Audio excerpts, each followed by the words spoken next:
arriba todos los maestros del Perú, la costa, la sierra y nuestra Amazonía peruana. Ese río de Andahuaylas casi casi me ha llevado. Ese río de Andahuaylas casi casi me ha llevado. Y una linda profesorita en sus brazos me ha salvado. Y una linda profesorita en sus brazos me ha salvado. Andará ese río, testigo de mis amores.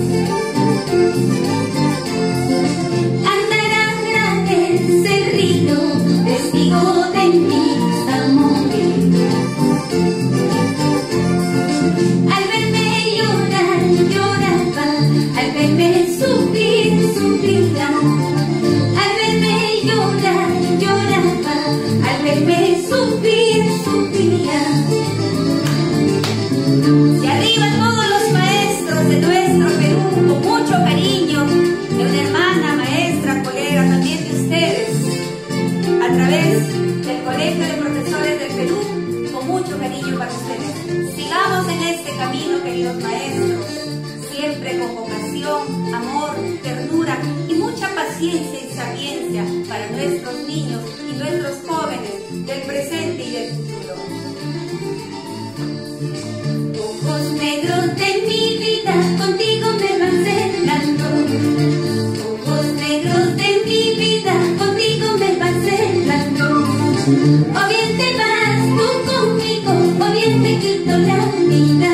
O bien te vas tú conmigo, o bien te quito la vida.